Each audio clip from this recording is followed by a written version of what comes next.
ഞങ്ങളിവിടെ അടുത്ത് പൊള്ളയത്തെ എന്ന സ്ഥലത്താണ്. ഹോളി ഫാമിലി ചർച്ച് ഇടവകാംഗങ്ങളാണ്. ഞാൻ ഉടമ്പടി എടുത്തത് ഓഗസ്റ്റ് 18, 2024 ഓഗസ്റ്റ് 18 എൻ്റെ ഭർത്താവിന് വേണ്ടിയാണ് ഞാൻ ഉടമ്പടി എടുത്തത്. കഴിഞ്ഞ മെയ്യിൽ 7 ഞങ്ങൾ മെഡിക്കൽ ട്രസ്റ്റ് ഹോസ്പിറ്റലിൽ ഇദ്ദേഹത്തിൻ്റെ 2 കാലും ഓപ്പറേഷൻ ചെയ്യുകയുണ്ടായി. കാലിന് വേദന വന്നപ്പോൾ എക്സ്റേ എടുത്ത് ഞങ്ങൾ ഡോക്ടറെ കാണിച്ചു. 2-3 ഡോക്ടറെ കാണിച്ചപ്പോഴും ഡോക്ടർ പറഞ്ഞത് തേയ്മാനമാണ്, മുട്ടുകാല് മാറ്റി വയ്ക്കണം. അങ്ങനെ ഞങ്ങൾ മെഡിക്കൽ ട്രസ്റ്റിലാണ് അവസാനം ചെയ്യുന്നത്. അവിടുത്തെ ഒരു ഫേമസ് ഓർത്തോ ഡോക്ടറിനെ കണ്ടു. ഡോക്ടർ പറഞ്ഞു പെട്ടെന്ന് തന്നെ ചെയ്യണം, 2 കാലും തീർന്നിരിക്കുകയാണ്, ഇനി നടക്കാനായിട്ട് ബുദ്ധിമുട്ടാണ്, അപ്പോൾ അതുകൊണ്ട് നമുക്ക് ഉടനെ ചെയ്തേ പറ്റുള്ളൂ. നിങ്ങൾ 3.5 ലക്ഷം രൂപ തന്നാൽ മതി, 2 കാലും ഒരുമിച്ച് ചെയ്യണം. അപ്പോൾ ഞങ്ങൾ പറഞ്ഞു ഒരുമിച്ച് ചെയ്താൽ ഡോക്ടറെ അതെങ്ങനെ ശരിയാവും? ഇല്ല, നിങ്ങൾക്ക് ജോലിയുള്ളത് കൊണ്ട് 3 മാസം ലീവ് എടുത്താൽ മതി, ഒരുമിച്ച് മരുന്ന് കഴിച്ചാൽ മതി, എല്ലാം ഒരുമിച്ച് ഒരേ സമയത്ത് 2 കാലിനും കൂടി ഒരേ സമയത്തെല്ലാം തീരും. ഡോക്ടറല്ലേ പറഞ്ഞതനുസരിച്ച് ഞങ്ങൾ സമ്മതിച്ചു. ഞങ്ങൾ ആദ്യം നിരസിച്ചു, തിരിച്ചു പോന്നു. ഞങ്ങൾ പൈസയുടെ കാര്യമൊക്കെ ഓർത്തപ്പോൾ ഇത്രയും ലക്ഷങ്ങളാവും. തിരിച്ചു പോന്നെങ്കിലും വീട്ടിൽ വന്ന് ശനിയാഴ്ച വീണ്ടും അവർ വിളിച്ചു. അവർ പറഞ്ഞു 3.5 ലക്ഷം വേണ്ട, 3 ലക്ഷം മതി, 50,000 രൂപ നിങ്ങൾക്ക് കുറച്ച് തരാം. അങ്ങനെ ഞങ്ങൾ വീണ്ടും തീരുമാനമെടുത്തു. 2.5 ലക്ഷം രൂപ ഇൻഷുറൻസ് ഉണ്ട്, 50,000 രൂപയിലേ വേണ്ടി വരുള്ളൂ, അപ്പോൾ നമുക്ക് ചെയ്യാം. ഞങ്ങളങ്ങനെ തീരുമാനമെടുത്തു. മെഡിക്കൽ ട്രസ്റ്റിൽ മെയ് 7 ഞങ്ങൾ സർജറി കഴിഞ്ഞു. 5 ദിവസത്തിന് ശേഷം തിരിച്ചു വിട്ടു, ഡിസ്ചാർജ് ചെയ്തു, വീട്ടിൽ വന്നു. 2 മാസം കഴിഞ്ഞപ്പോൾ തന്നെ പൂർണ്ണമായിട്ടും നന്നായി, എല്ലാവരേക്കാളും നന്നായി നടക്കാൻ തുടങ്ങി. ഞങ്ങൾക്ക് സന്തോഷമായി. അപ്പോൾ എല്ലാ ദിവസവും ഞങ്ങൾ പ്രാർത്ഥിക്കും, ഒരു കുഴപ്പവുമില്ല. അങ്ങനെ 2 മാസം കഴിഞ്ഞു, നന്നായി നടക്കാൻ തുടങ്ങി. 3-ാമത്തെ മാസം ജോലിക്ക് പോകാം. സാറിനോട് പറഞ്ഞു ജോയിൻ ചെയ്യാം, കുഴപ്പമില്ല. ഞങ്ങൾ ചെന്നൈയിലൊരു കമ്പനിയിൽ, നമ്മുടെ ബ്രാഞ്ച് ഓഫീസ് എറണാകുളത്താണ്, അവിടെയാണ് വർക്ക് ചെയ്യുന്നത്. ചാർട്ടേഡ് അക്കൗണ്ട്സ് ഓഫീസിലാണ്. 3 മാസത്തെ ലീവേ നമുക്ക് തരുള്ളൂ. അങ്ങനെ ഇരിക്കെ ഓഗസ്റ്റ് 11 കാലിലൊരു ചെറിയ വേദന പോലെ വന്നു, നേരിയ ഒരു കുരു പോലെ വന്നു, അതിനകത്ത് ഇൻഫെക്ഷൻ പോലെ തോന്നി. ഞങ്ങളങ്ങനെ നെക്കിയപ്പോൾ പഴുപ്പ് പോലെ വന്നു. അപ്പോൾ തന്നെ ഹോസ്പിറ്റലിൽ ചെന്നു. പുള്ളി പറഞ്ഞു കുഴപ്പമൊന്നുമില്ല, നമുക്ക് ചെറുതായിട്ടൊന്ന് പൊട്ടിച്ച് വിടാം, പ്രശ്നമൊന്നുമില്ല. അങ്ങനെ ഞങ്ങൾ ചോദിച്ചു എത്ര രൂപയാകും ഡോക്ടറെ? 80,000 രൂപയ്ക്ക് നമ്മൾക്കിത് ചെയ്യാം, കുഴപ്പമൊന്നുമില്ല എന്ന് പറഞ്ഞു. ഓക്കെ, നമുക്ക് കാലാണല്ലോ വലുത്. ഞങ്ങളങ്ങനെ സർജറി ചെയ്തു. എന്നോട് പറഞ്ഞു കാലിനകത്തോട്ടൊന്നും ഇൻഫെക്ഷൻ കയറിയിട്ടില്ല, അതുകൊണ്ട് പെട്ടെന്ന് തന്നെ എല്ലാം ശരിയാവും. 5-ാമത്തെ ദിവസം ബില്ല് വന്നു 1,60,000 രൂപ. അപ്പോൾ പുള്ളിക്കാരൻ പറഞ്ഞു ഞങ്ങൾക്കിത് താങ്ങാൻ പറ്റില്ല, ഞങ്ങൾക്ക് ഡിസ്ചാർജ് ചെയ്ത് തരണം, വീട്ടിൽ പോകണമെന്ന് പറഞ്ഞു. അപ്പോൾ ഡോക്ടർ പറഞ്ഞു പറ്റില്ല, 2 ദിവസം കൂടി നമുക്ക് വാക്വം വെച്ച് ഒന്നുകൂടി നോക്കാം. ഞങ്ങൾ സമ്മതിച്ചില്ല. പുള്ളിക്കാരൻ സമ്മതിക്കാതെ ഞങ്ങൾ ഡിസ്ചാർജ് ചെയ്ത് പോന്നു. ഞങ്ങൾ വീട്ടിൽ വന്നപ്പോൾ ഡോക്ടർ ഒരു അസിസ്റ്റൻറ്റിനെ ഞങ്ങളുടെ വീട്ടിൽ കൊണ്ടുവന്ന് നിർത്തിയിട്ടുണ്ടായിരുന്നു. എറണാകുളത്തു നിന്നാണ്, എങ്ങനെ വന്നതെന്നറിയില്ല. പുള്ളി വീട്ടിൽ വന്നു. പുള്ളി കുറച്ച് മരുന്നുമൊക്കെ ആയിട്ടാണ് വന്നത്. ഞങ്ങളോട് പറഞ്ഞു കുറച്ച് ദിവസം കൂടെ വീട്ടിൽ നമുക്ക് ട്രിപ്പ് ഇടണം, അപ്പോൾ ആൻറ്റിബയോട്ടിക് തുടരണം. ഞങ്ങൾ സമ്മതിച്ചു. ഞാൻ ജോലിക്ക് പോകുമായിരുന്നു, പുള്ളിക്കാരനെ ഒരു നേഴ്സിനെ നിർത്തി. അങ്ങനെ എല്ലാ ദിവസവും 3 നേരം നമുക്ക് ട്രിപ്പ് ഇടാൻ തുടങ്ങി. അങ്ങനെ ചെയ്തു. കുറേ ദിവസം കഴിഞ്ഞിട്ടും CRP ലെവൽ കുറയുന്നില്ല, വീണ്ടും ഹൈയിലാണ് വരുന്നത്. ബ്ലഡ് ചേരുമ്പോൾ എപ്പോഴും കൂടിക്കൊണ്ടിരിക്കുന്നു, കുറയുന്നില്ല. എല്ലാ ദിവസവും ആൻറ്റിബയോട്ടിക് ഇടുന്നുണ്ട്. അതിനിടയിൽ ഓടി വന്ന് ഞാനിവിടെ വന്ന് ഉടമ്പടി എടുത്ത് തൈലം പുരട്ടി ഞങ്ങൾ പ്രാർത്ഥിക്കുന്നുണ്ടായിരുന്നു. എന്നിട്ടും ഒരു കുറവുമില്ല. 27-ാം തീയതി വീണ്ടും ഡോക്ടറിനെ വിളിച്ചു. ഡോക്ടർ പറഞ്ഞു നിങ്ങൾ സഹൃദയ ഹോസ്പിറ്റലിലോട്ട് വരണം, അവിടെ ഞാൻ എല്ലാ വെനസ്ഡേയും വരുന്നുണ്ട്, അപ്പോൾ അതുകൊണ്ട് അവിടെ വന്ന് ചെയ്യാമെന്ന് പറഞ്ഞു. ഞങ്ങളങ്ങനെ ചെന്നു. അവിടെ ചെന്ന് ഡോക്ടർ എന്നെ ഒത്തിരി വഴക്കിട്ടു. എല്ലാവരുടെയും മുന്നിൽ വെച്ച് പുള്ളി ഒത്തിരി എന്നെ ചീത്ത പറഞ്ഞു. 2 ദിവസം അവിടെ കിടക്കാതിരുന്നത് കൊണ്ടാണ് ഇങ്ങനെ വന്നത് എന്ന് പറഞ്ഞു. പുള്ളി പറഞ്ഞു ഇനി നടക്കാൻ പറ്റില്ല, എഴുന്നേൽക്കാൻ പറ്റില്ല എന്ന് പറഞ്ഞു. ഞാൻ അവിടെ നിന്ന് കരഞ്ഞു, എന്ത് ചെയ്യണമെന്നറിയാതെ. അങ്ങനെ വീണ്ടും ഓപ്പറേഷൻ്റെ അന്ന് വീണ്ടും 3-ാമത് വീണ്ടും ചെയ്തു. ഒരു വലത് കാലിന് മാത്രമാണ് പ്രശ്നം ഉണ്ടായത്, മറ്റേ കാലിന് കുഴപ്പമില്ലായിരുന്നു. അങ്ങനെ വീണ്ടും ഓപ്പറേഷൻ ചെയ്തു. ICUവിൽ എന്നോട് പറഞ്ഞു കയറി കണ്ടോളാൻ പറഞ്ഞു. ഞാൻ ചെന്നപ്പോൾ ആൾ പറഞ്ഞു എൻ്റെ കാല് മുറിച്ച് കളയാൻ ഞാൻ ഡോക്ടറിനോട് പറഞ്ഞിട്ടുണ്ട്, കുഴപ്പമില്ല എന്ന് പറഞ്ഞു. പക്ഷെ ഞാൻ പറഞ്ഞു മാതാവല്ലേ വലുത്, മാതാവിൻ്റെ ഉടമ്പടി കാശ് രൂപം ഞാൻ മൊത്തിച്ചിട്ട് തിരിച്ച് ഞാൻ ഇറങ്ങിപ്പോന്നു. റൂമിൽ ഞാൻ വന്നപ്പോൾ ഒരു കൃപാസനത്തിലെ പത്രവും ബെഡും എല്ലാം വിരിച്ചതിൻ്റെ മീതെ വെച്ചിരുന്നു. ഞാൻ പറഞ്ഞു അമ്മ രക്ഷിക്കും, നമ്മളെ കൈവിടില്ല. അതിനുശേഷം പ്രാർത്ഥിക്കാൻ തുടങ്ങി. കുറച്ച് ദിവസം കഴിഞ്ഞു. ഒരുവിധം കുറവുണ്ടായപ്പോൾ എല്ലാം ബെഡിൽ തന്നെയായിരുന്നു ചെയ്തുകൊണ്ടിരുന്നത്. ഞാനും ലീവ് എടുത്തവിടെ അങ്ങനെ നിന്നു. കുറച്ച് ദിവസം കഴിഞ്ഞ് ഒരുവിധം കുറവുണ്ടായപ്പോൾ ഡോക്ടർ പറഞ്ഞു നമുക്ക് ഡിസ്ചാർജ് ആകാം, 2-3 ദിവസം കൂടെ കഴിയട്ടെ എന്ന് പറഞ്ഞു. അങ്ങനെ എനിക്ക് പെട്ടെന്ന് പനി വന്നു. വീണ്ടും ഇൻഫെക്ഷൻ ലെവൽ കൂടാൻ തുടങ്ങി. ചങ്കേഴ്സിൽ എല്ലാ ദിവസവും ബ്ലഡ് ടെസ്റ്റ് ചെയ്യും. 1050 രൂപ ഡെയിലി കൊടുത്ത് നമ്മൾ ചെക്ക് ചെയ്യുമായിരുന്നു. അപ്പോഴൊക്കെ CRP ലെവൽ കൂടിക്കൊണ്ടിരിക്കുകയാണ്. ഞങ്ങൾക്ക് പിന്നെ ഒരു നിവൃത്തിയില്ല. രാത്രി ഇരുന്ന് കരയാൻ തുടങ്ങി. 21ാമത്തെ ദിവസം രാത്രി എന്നോട് പറഞ്ഞു ഇനി ഞാൻ രക്ഷപ്പെടില്ല, അതുകൊണ്ട് നമുക്ക് മരിക്കാം, ഈ കാലില്ലാതെ എന്തിനാ ജീവിക്കണേ. ഞാൻ പറഞ്ഞു വേണ്ട, മാതാവ് നമ്മളെ രക്ഷിക്കും. അങ്ങനെ ഞങ്ങൾ രാത്രി ഞാൻ നിലത്ത് പായ വിരിച്ച് കിടന്നു, ഉറക്കം വരുന്നില്ല. അങ്ങനെ കിടക്കുമ്പോൾ ജനലിൻ്റെ കർട്ടൻ, അത് ഇലയും പൂവൊക്കെ ഉള്ളൊരു കർട്ടനാണ്, പക്ഷേ മാതാവിൻ്റെ മുഖവും ഒരു കൂപ്പ് കൈയും മാത്രം ഞാൻ കാണുന്നുണ്ട്. ഞാൻ താഴ്ത്ത് കിടന്ന് കണ്ടു. ഞാൻ പുള്ളിയോട് പറഞ്ഞു നോക്കിക്കേ എന്ന് പറഞ്ഞു. കണ്ണുയർത്തി നോക്കിയിട്ട് കരഞ്ഞത് മാത്രമേ ഉള്ളൂ, ഒന്നും പറഞ്ഞില്ല. അങ്ങനെ വീണ്ടും അന്ന് രാത്രിയും നല്ല പനിയായിരുന്നു. അപ്പോൾ ഡോക്ടർ രാവിലെ എന്ത് പറയുമോയെന്ന് അറിയില്ല. അങ്ങനെ എനിക്ക് രാവിലെ ഉറക്കത്തിൽ നിന്ന് എഴുന്നേക്കാനൊന്നും വയ്യ. അങ്ങനെ ഇരിക്കുമ്പോൾ ഡോക്ടർ ഇതിനുള്ളിൽ കുറേ പ്രാവശ്യം പറഞ്ഞു ഇനിയും 90 ദിവസം നിങ്ങൾ ആൻറ്റിബയോട്ടിക് വീട്ടിൽ തുടരണം ഡിസ്ചാർജ് ചെയ്ത് പോകുമ്പോൾ. അപ്പം ഞങ്ങൾ കണക്ക് കൂട്ടിയപ്പോഴത്തേക്കും 2.5 ലക്ഷം രൂപ മരുന്നിന് വേണം, നേഴ്സിനെ നിർത്തണം, എങ്ങനെ പോയാലും ഒരു 3 ലക്ഷം രൂപ കൂടുതൽ വേണം. അങ്ങനെ ഞങ്ങൾ ഡോക്ടറിനോട് പറഞ്ഞു ഡോക്ടറെ ഈ മരുന്നില്ലാതെ പറ്റില്ലേ? ഇല്ല പറ്റില്ല, ഇത് നമ്മൾ കണ്ടിന്യൂ ചെയ്താൽ മാത്രമേ കാല് ശരിയാവുള്ളൂ. ശരി, സമ്മതിച്ചു. അങ്ങനെ രാത്രി ഞങ്ങളിങ്ങനെ മാതാവിനെ കണ്ടതിന് ശേഷം രാവിലെ ബ്രേക്ക്ഫാസ്റ്റ് കഴിഞ്ഞു ഇരുന്നപ്പോഴത്തേക്കും ഒരു സിസ്റ്റർ കയറി വന്നു. ഞാൻ ചോദിച്ചു സിസ്റ്ററിൻ്റെ പേരെന്താണ്? മേരി എന്ന് പറഞ്ഞു. ചേട്ടൻ്റെ പേര് അലോഷ്യസ് എന്നല്ലേ എന്ന് ചോദിച്ചു. അപ്പോൾ പുള്ളി പറഞ്ഞു അതേ എന്ന് പറഞ്ഞു. ചേട്ടന് വേണ്ടി ഇന്നലെ രാത്രി ഞങ്ങൾ നിത്യാരാധനയിൽ കോൺവെൻറ്റിൽ പ്രാർത്ഥിച്ചായിരുന്നു, എനിക്ക് വരാൻ പറ്റിയില്ല, ഞാനത് പറയാൻ വേണ്ടി വന്നതാണെന്ന് പറഞ്ഞു.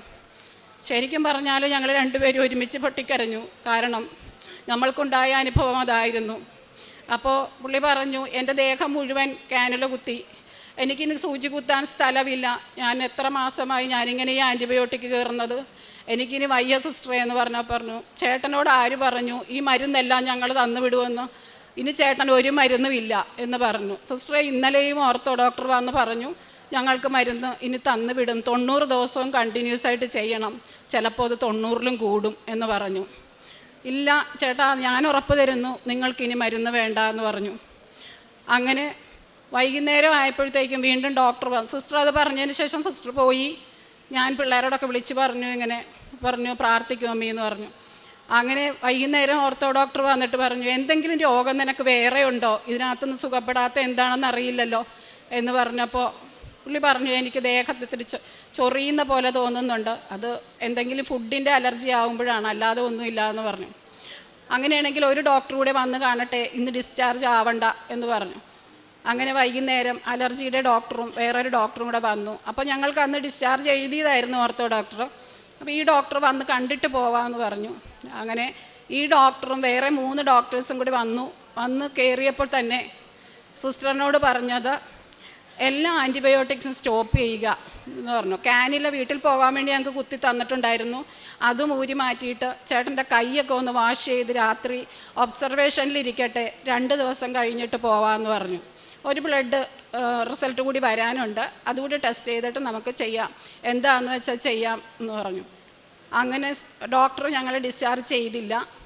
2 ദിവസം ഒബ്സർവേഷനിലിരിക്കട്ടെ, ഒരു മരുന്നും കൊടുക്കണ്ട, അപ്പോഴും ചേട്ടന് പനിയുണ്ടായിരുന്നു, പാരസെറ്റമോൾ പോലും കൊടുക്കരുതെന്ന് പറഞ്ഞു. അങ്ങനെ രാവിലെ ആയപ്പോഴത്തേക്കും ഞാൻ നോക്കിയപ്പോൾ സിസ്റ്റർ അന്ന ട്യൂബെല്ലാം ഊരി എല്ലാം ഫ്രീ ആയി.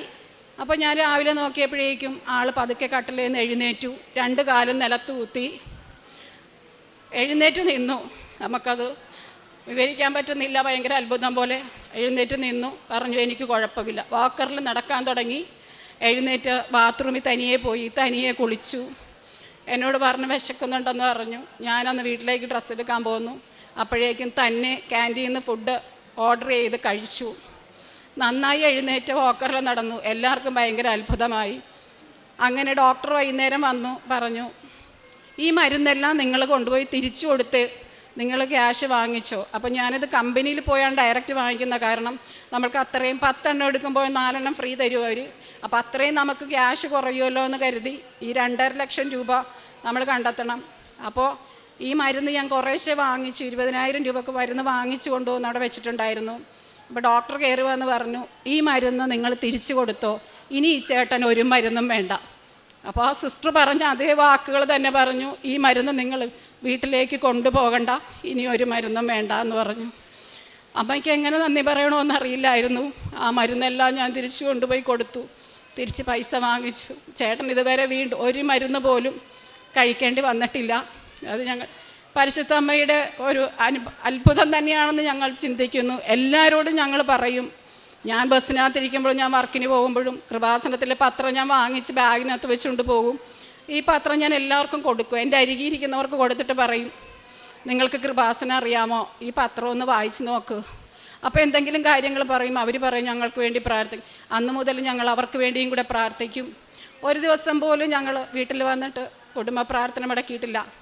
31 വർഷമായി വിവാഹം കഴിഞ്ഞിട്ട്. പുള്ളി പറഞ്ഞു പള്ളിയിൽ പോകില്ല എന്ന് പറഞ്ഞിട്ടുണ്ടായിരുന്നു, പള്ളിയിൽ വരില്ല. പക്ഷേ ഇന്ന് കുമ്പസാരിച്ച ആൾ കുർബാന സ്വീകരിച്ച് ഞായറാഴ്ച പള്ളിയിൽ പോകും. ഒരു ദിവസം പോലും കുർബാന മുടക്കാതെ എല്ലാം കുർബാനയിലും പ്രാർത്ഥനയിലും എല്ലാത്തിലും പങ്കെടുക്കും. ദൈവത്തിൻ്റെ ഒരു വലിയ ശക്തിയാണ് ഞങ്ങൾക്ക് കിട്ടിയിരിക്കുന്നതെന്ന് ഞങ്ങൾക്ക് ഉറപ്പാണ്. 1000 ഞങ്ങൾ നന്ദി പറഞ്ഞുകൊണ്ടിരിക്കുന്നു. യെശയ്യാ പ്രവാചകൻ്റെ പുസ്തകം 38 ഹെസക്കിയായുടെ രോഗശാന്തിയെക്കുറിച്ച് തിരുവചനം അരുളി ചെയ്യുന്നുണ്ട്. ഹെസക്കിയ രാജാവ് രോഗബാധിതനാവുകയും മരണത്തോടടുക്കുകയും ചെയ്യുമ്പോൾ ആമോസിൻ്റെ പുത്രനായ യെശയ്യാ പ്രവാചകനെ ദൈവം അയക്കുകയും പിന്നീട് രോഗസൗഖ്യം ലഭിക്കുന്നതൊക്കെ നമുക്ക് വായിക്കാൻ കഴിയും. 14 മുതലുള്ള തിരുവചനങ്ങളിൽ ഹെസക്കിയ തന്നെ പറയുന്ന കാര്യങ്ങൾ, മീവൽ പക്ഷിയെപ്പോലെയോ കൊക്കിനെ പോലെയോ ഞാൻ നിലവിളിക്കുന്നു, പ്രാവിനെ പോലെ ഞാൻ ഞരങ്ങിക്കൊണ്ടിരിക്കുന്നു, മുകളിലേക്ക് നോക്കി എൻ്റെ കണ്ണ് തളർന്നിരിക്കുന്നു. കർത്താവെ, ഞാൻ മർദ്ദിക്കപ്പെടുന്നു, അങ്ങ് എൻ്റെ രക്ഷയായിരിക്കണമേ. മനോവേദനയും ഉറക്കവും എന്നെ വിട്ടകന്നിരിക്കുന്നു. കർത്താവെ, എന്നിട്ടും എൻ്റെ ആത്മാവ് അങ്ങയോടൊത്ത് ജീവിക്കും. ഞാൻ അങ്ങയ്ക്ക് വേണ്ടി മാത്രം ജീവിക്കും. എനിക്ക് ആരോഗ്യം പ്രദാനം ചെയ്ത് എന്നെ ജീവിപ്പിക്കണമേ. ഇന്ന് ശൈലജ അലോഷ്യസും തൻ്റെ ജീവിത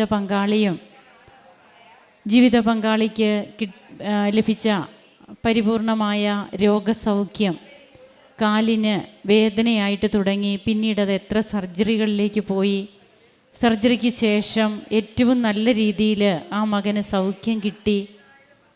2 മാസം കഴിയുമ്പോൾ വീണ്ടും ഉണ്ടാകുന്ന അസ്വസ്ഥതകൾ, വീണ്ടും ചെയ്യേണ്ടി വരുന്ന സർജറികൾ, പിന്നീട് കാല് മുറിച്ചു കളയാൻ താൻ തീരുമാനിക്കുന്നു എന്ന് ജീവിത പങ്കാളി പറയുന്നു. മരിച്ചേക്കാം എന്ന് പറയുന്നു. ഇങ്ങനെയൊക്കെയുള്ള അവസ്ഥകളിൽ ഈ മകള് എങ്ങനെ ഇവിടെ വരുന്നു? ഉടമ്പടി എടുത്ത് അസ്ഥികളുടെ താഴ്വരയിൽ ഞരമ്പും മാംസവും പുതിയതായിട്ട് വച്ച് പിടിപ്പിക്കുന്ന ദൈവം, ആ തിരുവചനങ്ങൾ നമുക്ക് കാണുവാൻ കഴിയും. ഇവിടെ തൻ്റെ കാലിൻ്റെ ആ ഏറ്റവും മോശപ്പെട്ട അവസ്ഥയിൽ നിന്ന് ഉടമ്പടി നേർച്ച വസ്തുക്കളിലൂടെ, പരിശുദ്ധ അമ്മയുടെ സാന്നിധ്യത്തിലൂടെ ഒരു സിസ്റ്റർ വന്ന് തങ്ങളോട് സംസാരിച്ചു എന്നൊക്കെയാണ് ഈ മക്കൾ പറയുക. അതായത് ആ സിസ്റ്റർ പറഞ്ഞ അതേ വാക്കുകൾ തന്നെ ഡോക്ടറും പറയുന്നു. പിന്നീട് മരുന്നേ വേണ്ട. അങ്ങനെ ഇന്ന് തൻ്റെ ജീവിതത്തിൽ താൻ ഒരിക്കലും ഇനി ദൈവത്തിലേക്കില്ല എന്ന് പറഞ്ഞു നിന്ന മകൻ 31 വർഷമായി അദ്ദേഹം ആ കൂദാശ ജീവിതത്തിൽ നിന്ന് അകന്നു നിന്ന മകൻ ഇന്നിപ്പോൾ എങ്ങനെയാണ് കൂദാശ ജീവിതത്തിലേക്ക് തിരിച്ചു വന്നത്? ഏറ്റവും വലിയ കൂദാശയാണ് തിരുസഭ നമുക്ക് നൽകിയിരിക്കുന്നത്, കുമ്പസാരം. ദൈവവുമായിട്ട് അനുരഞ്ജനപ്പെടുക, നമ്മെ തന്നെ ദൈവമക്കളാക്കി ഉയർത്തുന്ന നിമിഷങ്ങൾ. അങ്ങനെ തൻ്റെ ജീവിതം ഇന്ന് മാറി. ഈ മാറ്റമാണ് പിന്നീട് ഈ തിരുവചനങ്ങളൊക്കെ നാം വായിക്കുമ്പോഴും യെശയ്യാ പ്രവാചകൻ്റെ പുസ്തകത്തിൽ എങ്ങനെ താൻ ഇന്ന് രോഗവിമുക്തനായി, അതിന് കാരണം താൻ തന്നെയാണ്. അതായത് തൻ്റെ ജീവിതത്തിൽ വന്ന മാറ്റങ്ങൾ അത് പിന്നീട് ദൈവ വരപ്രസാദം നിറയുവാൻ ഇടയാകുന്നു. അങ്ങനെ പുതിയ ഒരു വ്യക്തിയായിട്ട് ഇന്ന് ഇവിടെ വന്ന് നിന്ന് തങ്ങളുടെ സാക്ഷ്യം ഈ ദമ്പതികൾ പങ്കുവയ്ക്കുകയാണ്. ഉടമ്പടി നേർച്ച വസ്തുക്കളിലൂടെ മാത്രം, ഉടമ്പടി തൈലത്തിലൂടെ മാത്രം കിട്ടിയ സൗഖ്യമാണ് ഞങ്ങൾക്കിതെന്ന് ശൈലജ ഇവിടെ പറയുന്നുണ്ട്. ഈ കുടുംബത്തെ ദൈവം കൂടുതൽ അനുഗ്രഹിക്കട്ടെ. നമുക്കും കരങ്ങളടിച്ച് ദൈവത്തെ ആരാധിക്കാം. യേശുവേ നന്ദി, യേശുവേ സ്തുതി, യേശുവേ ആരാധന. അത്യപൂർവ ദൈവാനുഭവങ്ങൾ ഇനി നിങ്ങൾക്കും സ്വന്തം. ഈ യൂട്യൂബ് ചാനൽ ഇതുവരെ സബ്സ്ക്രൈബ് ചെയ്തിട്ടില്ലെങ്കിൽ ഇപ്പോൾ തന്നെ സബ്സ്ക്രൈബ് ചെയ്യുക. ഈ വീഡിയോ ഇപ്പോൾ തന്നെ നിങ്ങളുടെ സുഹൃത്തുക്കൾക്ക് ഷെയർ ചെയ്തുകൊണ്ട് കർത്താവിൻ്റെ പ്രേക്ഷിതരാകുക.